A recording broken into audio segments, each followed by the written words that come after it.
Thank you. Good day. Bonjour.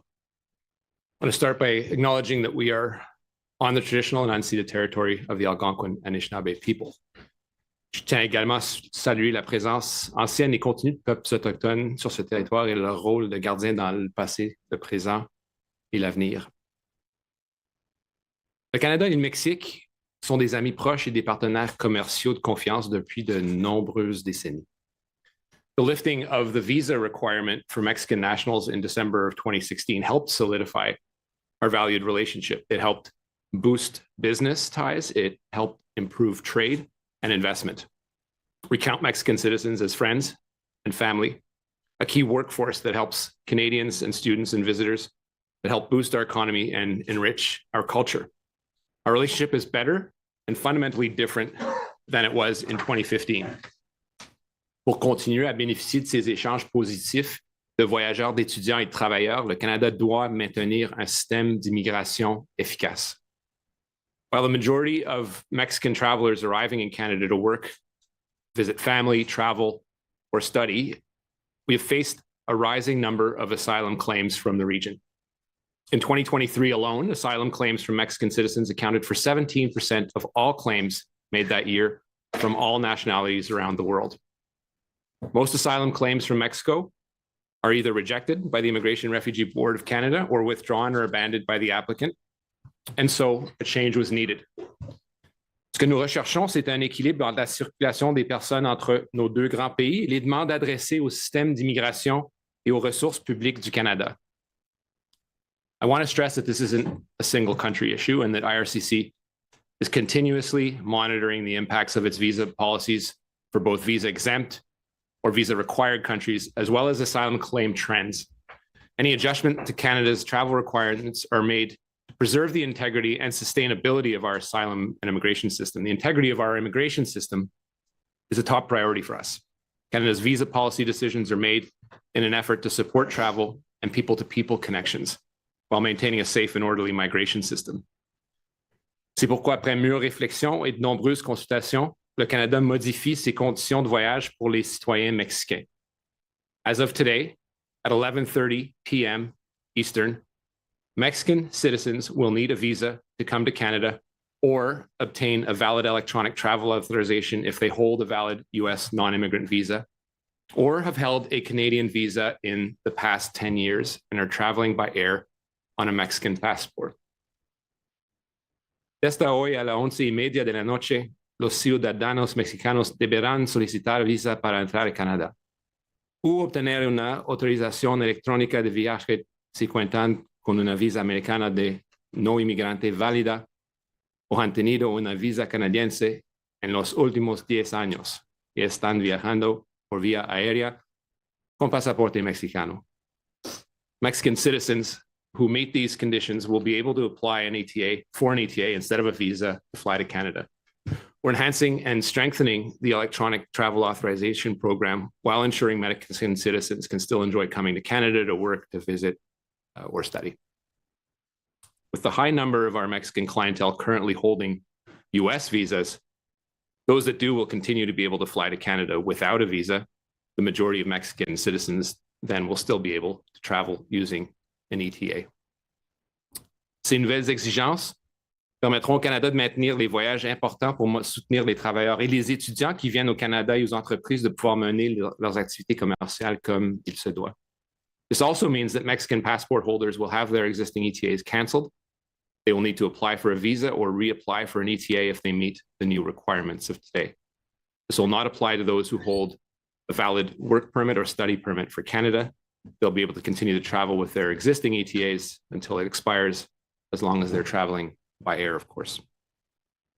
We will also be expanding the visa application centers in Mexico to better serve clients who may now require a visa to come to our country. And for more information, we have IRCC web pages in English, French, and in Spanish, of course. La procédure de demande de permis de travail ou d'études pour les citoyens mexicains ne changera pas.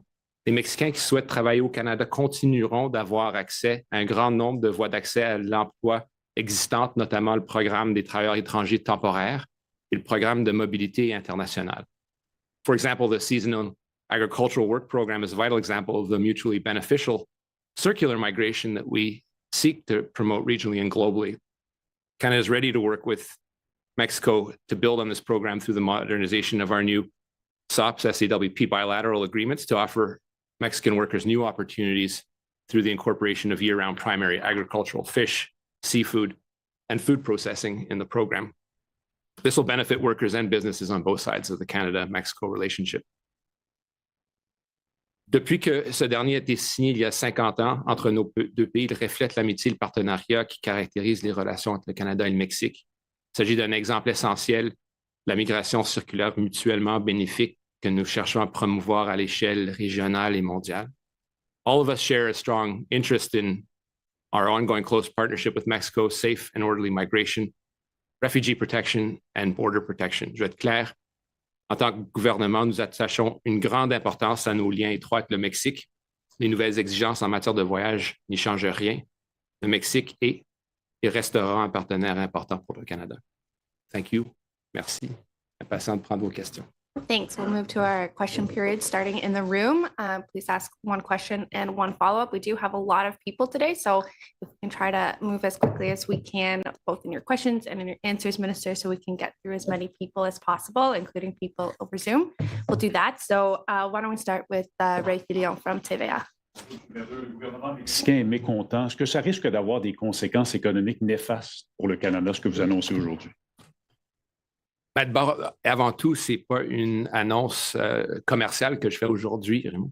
Le Mexique, comme pays souverain, a droit à prendre les mesures qu'il lui plaît. Ceci étant dit, je n'ai pas eu indication, mis à part évidemment le fait que je confirme qu'ils ne sont pas contents, le fait qu'ils réfléchissent à la réaction, à ce qui devrait se faire de leur part. Je n'ai pas eu d'indication quand j'ai parlé à la ministre des Affaires étrangères qu'il y avait des mesures commerciales qui seraient mises en vigueur. Évidemment, ce sont des relations qui se sont améliorées depuis la dernière décennie et je pense que c'est dans notre intérêt commun de ne pas les endommager. Mais c'est clair qu'ils sont mécontents et ils ont une gamme de choix à faire dans les jours et les semaines à venir. Votre homologue au Québec, Mme Fréchette, se réjouit de la décision d'aujourd'hui, mais dit que ça ne règle pas tout, continue de réclamer, entre autres, 1 milliard en compensation. Allez-vous verser 1 milliard? C'est clair que ça ne règle pas tout, mais ce que j'ai dit très clairement à la ministre Fréchette, c'est que ce n'est pas quelque chose en ce qui a trait à la compensation possible du Québec qui se fait sur la place publique. J'ai dit qu'il y avait besoin de clarifier et de justifier ces sommes. C'est ce qu'on fait, c'est ce que nos fonctionnaires font. Je ne peux pas vous confirmer que je suis 100% d'accord avec elle, avec son raisonnement, mais on est à la table de négociation, on discute et nos fonctionnaires discutent. And we'll go to Ria Isri from Global News. Hi, Minister. We know that asylum claims from Mexico have been growing rapidly since 2016. So why did you wait until the Quebec Premier asked you to reinstate this measure? And do you regret not doing it earlier? Look, the premise of your question presumes that one person raised this to us. We've been examining these measures for months. We have seen exponential growth in asylum claims, particularly from Mexican nationals in the last year. This is something that Cabinet has been seized up for some months. Given the relationship that we have with Mexico, it is something that could not be taken precipitously.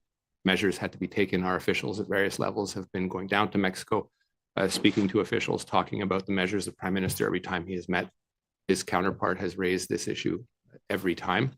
And we needed to give Mexico, because of our friendship, the chance to rectify things. This clearly was not done in time, or the measures proposed are ones that couldn't have been put in place in time really to stem the flow. And so we had to take a decision. We also have a very important consideration with our relationship with Ontario, our relationship with the US, where we have seen a number of claimants cross from the northern part of the border into the southern, into the United States. I won't exaggerate those flows, but they are significant. They are nothing compared to what the US is facing with respect to their southern border. In fact, they are probably rounding errors, but they are significant and they've increased dramatically in the last in the last year or two. And that's something we have to manage as a partner with the US as well. So there's a number of considerations that go into the decision. It isn't one person clamoring that makes the difference. It is the process of work with our governments and inside government making those changes and deciding ultimately to institute this process of an ETA plus for Mexican nationals. Outside of limiting the number of people who can come and apply, are you considering making changes to the asylum criteria itself? No. Okay. Emily Bergeron from La Presse Canadienne.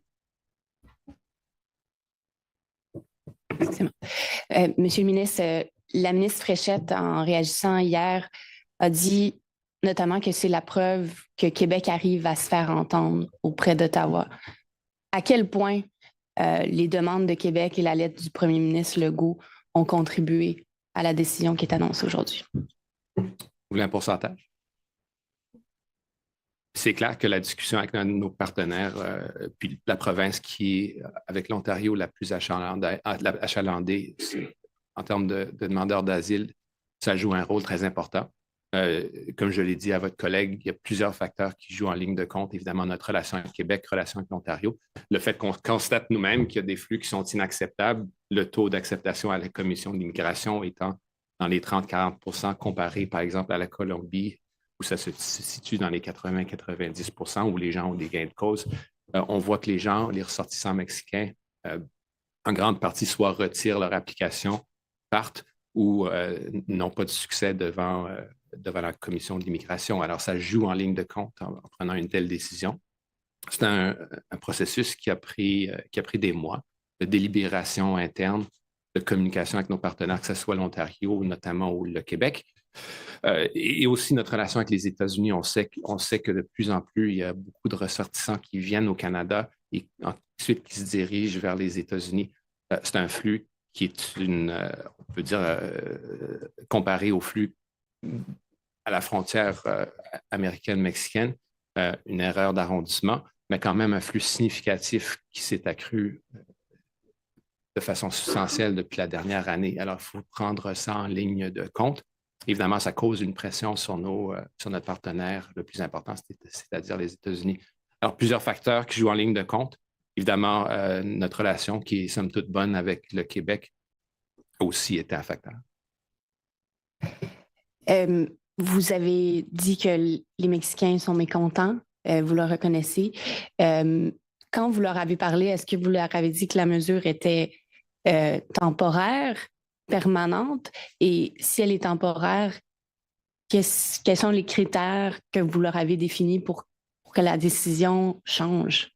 On a une table avec eux au plus haut niveau pour s'assurer de l'intégrité de nos frontières et les mesures qui pourraient être mises en place au Mexique pour enrayer le flux de gens qui viennent ici. Évidemment, ça prend des mesures des deux côtés. Pour l'instant, c'est une discussion qui continue, qui évolue. Je ne vais pas dire que cette mesure est permanente. On pourrait la réviser, mais ça prendrait vraiment un déclin significatif. Puis des mesures au Mexique pour enrayer d'autres facteurs qui font en sorte que les gens viennent ici parfois de façon illicite. Alors, ça, on parle de faux passeports, on parle de pouvoir enrayer la criminalité. Ça, c'est des mesures additionnelles qui devront être prises en ligne de compte. Ce n'est pas quelque chose que le Canada peut faire à lui seul. Ça prend un partenariat, notamment avec le Mexique et les États-Unis. Thank you. We'll go to Marco Bigliotti from iPolitics. Thank you, Minister. My colleagues have kind of asked versions of this question, but considering that Mexico is suggesting that they were kind of caught off guard by today's announcement or that negotiations were ongoing and Canada's acting unilaterally, are you concerned about the impact of this decision on Canada's relationship with Mexico? Absolutely have some concern. Unilaterally wouldn't be an entirely proper characterization of this. In my discussions with the foreign minister and the ambassador here, they recognize Canada's right, a sovereign right to take decisions, and I also recognize their sovereign right to take decisions with respect to Canada. We've had discussions at various levels throughout the last months. This is not something that is deployed in secret. You have to have officials going down and meeting with Mexican officials. You also have to have, because of the nature of this ETA, in recognizing US visas, our systems talking with the American systems.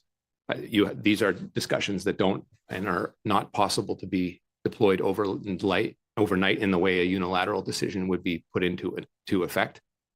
We didn't have, for example, the visa processing capacity because we removed it once we removed the visa in 2016. So we have to redeploy and had to redeploy those. So this is not something that happens in secret. But clearly, the message was communicated to them with more intensity in the last few weeks, with the final confirmation coming over the last few days. There are multiple number of departments, federal departments involved in this decision making. And that's something that is just the nature of any important decision that's made by the government.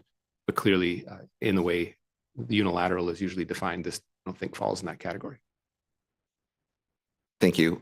You kind of mentioned earlier that the number of asylum claims that were rejected or abandoned by Mexican nationals kind of played a part in this decision.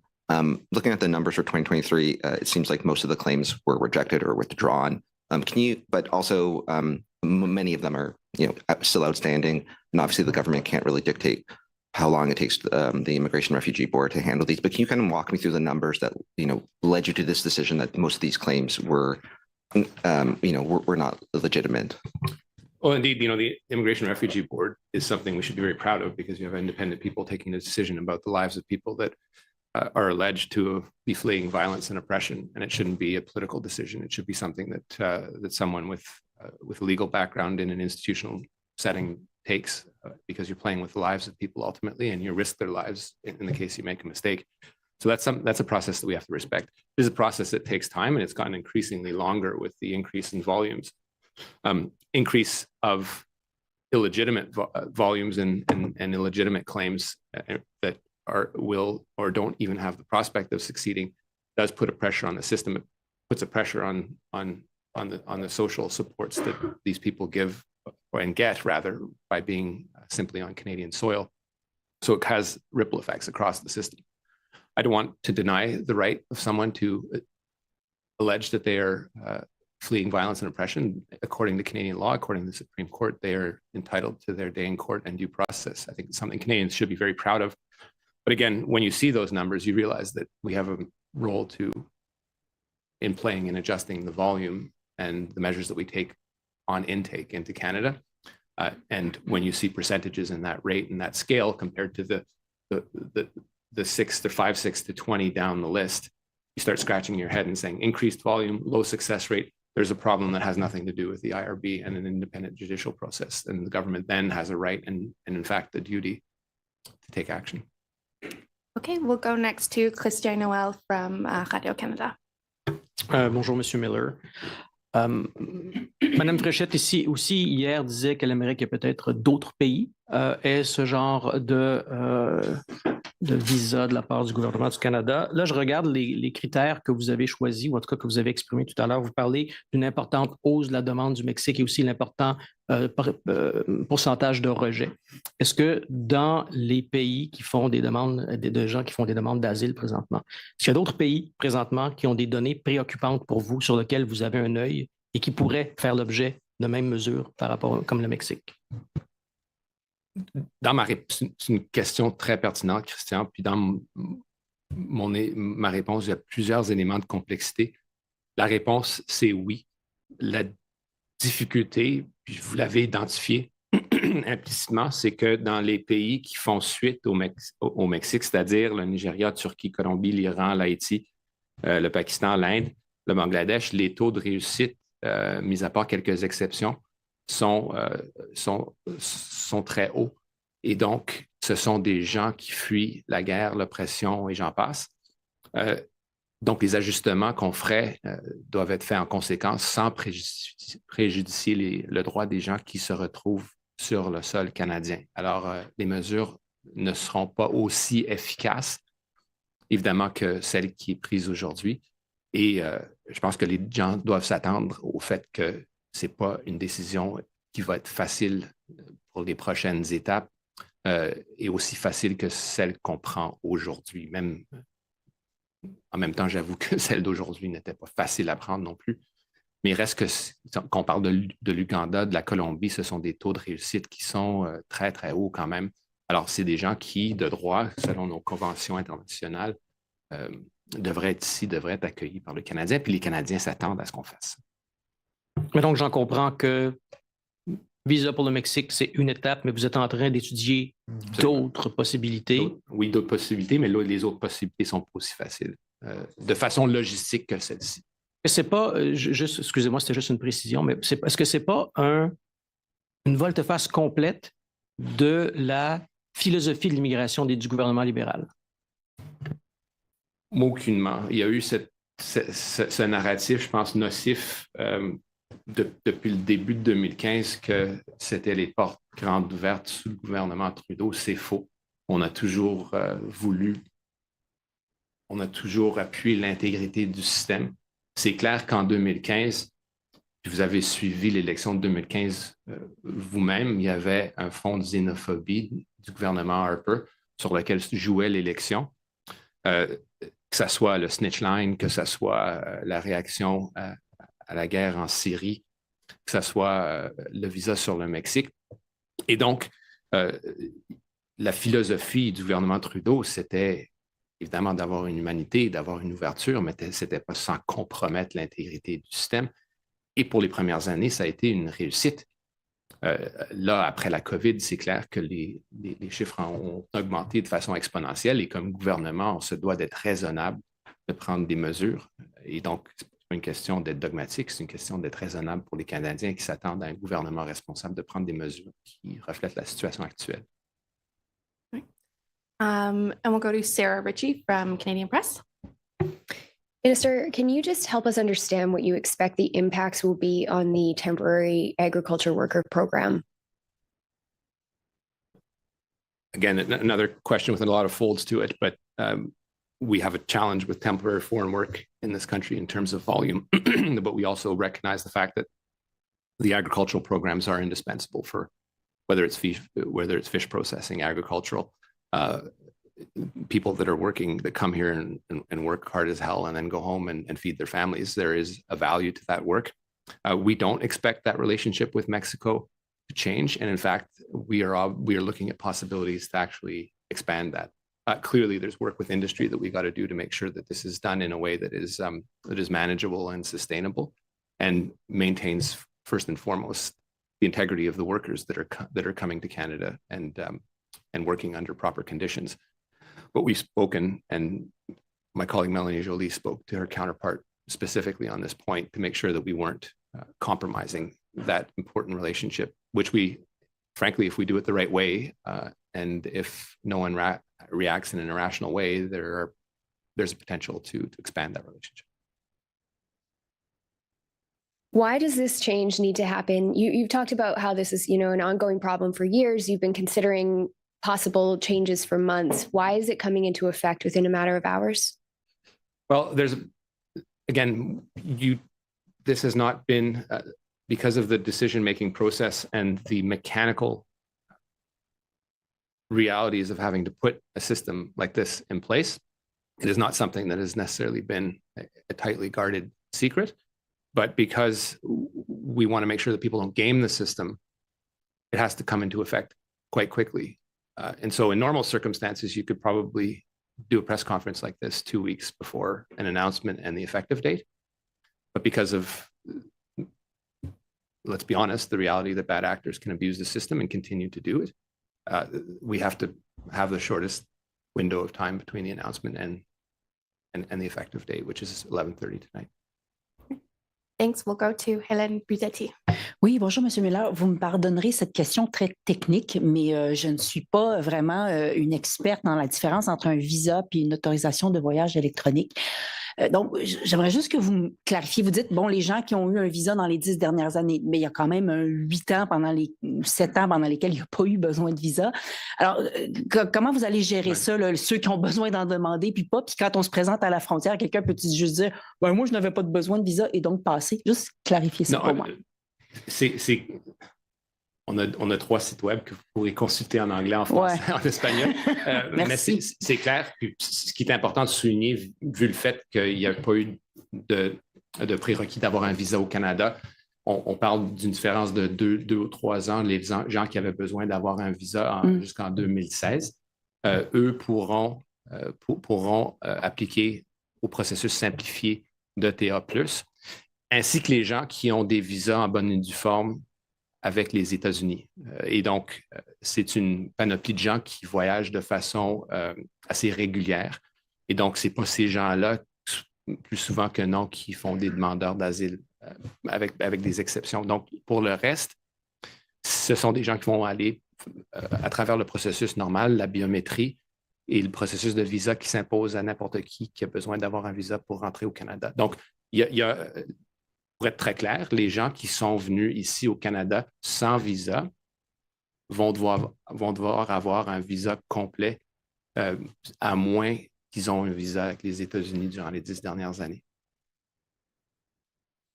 Donc, ma follow-up est à 2 volets. Donc, est-ce que vous pouvez nous donner à peu près quel pourcentage du volume ça représenterait ceux qui ont besoin d'un visa? Et surtout, vous avez parlé de ceux qui partent, qui retournent vers les États-Unis. Vous avez dit c'est un nombre significatif. Vous avez dit, bien évidemment, c'est une marge d'erreur par rapport au volume à la frontière sud des États-Unis, mais avez-vous un ordre de grandeur à nous donner, s'il vous plaît? Donc, pour la première question, on estime qu'à peu près 40% de gens qui vont vouloir voyager ici vont devoir avoir un visa et que les autres viennent ici de façon régulière, ont soit un visa américain ou un visa du Canada depuis le 2 ans avant 2015. Ce n'est pas un chiffre exact, mais c'est le chiffre auquel on se fie. Et en ce qui a trait au volume de gens qui viennent ici puis ensuite se dirigent vers les États-Unis, il va falloir que je vous donne le chiffre le plus récent que j'ai. C'est un chiffre qui a grandi. C'est dans l'ordre de milliers de personnes durant la dernière année, mais c'était beaucoup plus moins l'année auparavant. Il va falloir que je regarde ça. Mais on peut vous donner, on peut faire une suivi avec vous. Mais en tout cas, la frontière américaine, c'est plusieurs milliers par jour. Donc, c'est pour ça que je disais, ce qui arrive au Canada, c'est ce qui arrive parfois durant une fin de semaine au côté Mexique. Oui. On va vous le donner. Thanks. Rafi Boudjikanian from CBC. Morning, Minister. In your rationale for this, you mentioned people trying to cross into the U.S. from Canada without paperwork. I'm wondering, given that that is part of the issue here, are you working with public safety, with the CBSA to strengthen that aspect of it so less of that happens? Yeah, I mean, it's constant work with our American partners as well. They have noticed the spike. It is, as I mentioned in my introduction, it is in the grand scheme of things, rounding errors, but they're important numbers. And again, we don't need that becoming part of the political debate in the US as they go into a politically charged season right now. Regardless of that fact, the numbers have jumped in the last year. And it's people that are sort of gaming the system by coming into Canada because they couldn't get into the US and then transiting into America. And it isn't a large number, but it isn't something that should be done. And that includes work that has to be done with Homeland Security and CBSA. Sorry, my follow-up sort of unrelated. About a week ago, you told me you were about to meet with Israel's ambassador about Gaza. I know that's since happened. Canadians are still trying to get their family out of there. What's going on to help them further? We keep pushing. I met the ambassador. It was a polite conversation. I don't think we agreed to disagree on a number of points. These are not, look, people are dying in Gaza, so you can't expect these meetings to be full of pleasantries. It was a frustrating meeting on many levels.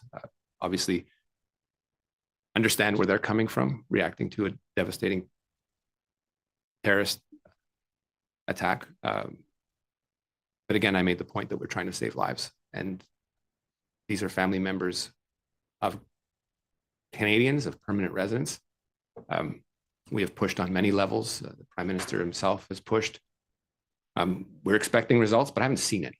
What we've gotten, that's not true. But we've gotten people out on an ad hoc basis, or people have actually been able to get through the border, I suspect at great financial cost. And those people that have codes or people that have relationships to Canada, we're willing to process.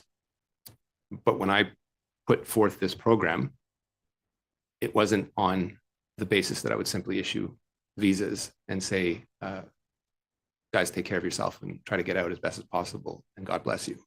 I undertook with my cabinet colleagues to help push local authorities, including Israel and Egypt, to make sure that we could facilitate their transition into Cairo and then complete biometrics and then to Canada so that they can be in safety. So it's very frustrating to me. I don't want to put together a program that is failing, but we are all failing Gazans at this point. And I think that is something that we need to realize.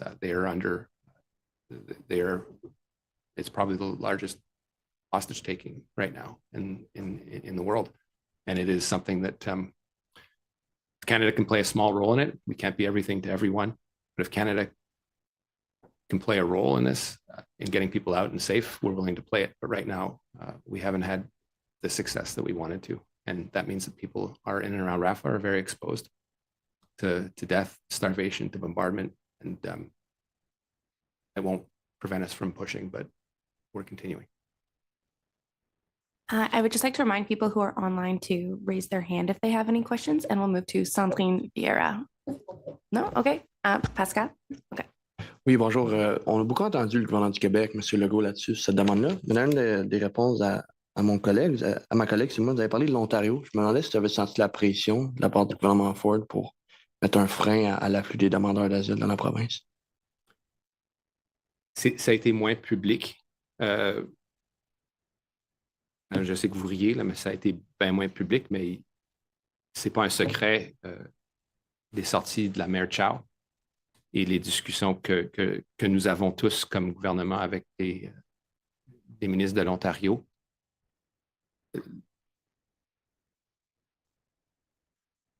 Je reste aussi, ce qui arrive en Ontario, il y a un effet, il y a l'effet de gens qui s'en viennent à Pearson, mais aussi le fait que les gens se présentent à l'aéroport Trudeau et pour une raison ou une autre se dirigent vers l'Ontario. Ce n'est pas quelque chose qui est étudié plus que le chiffre de gens qui arrivent à l'aéroport et qui ensuite s'installent soit en Ontario, soit au Québec. Mais la réalité, c'est que l'Ontario fait face à une migration secondaire qui vient principalement du Québec.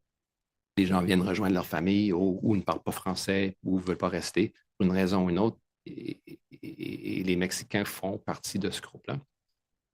Et donc, ces mesures sont des mesures qui affectent, vont affecter l'Ontario. Mais ce n'est pas des doléances ou des demandes qui ont fait de façon aussi publique que le Québec. Juste en follow-up, il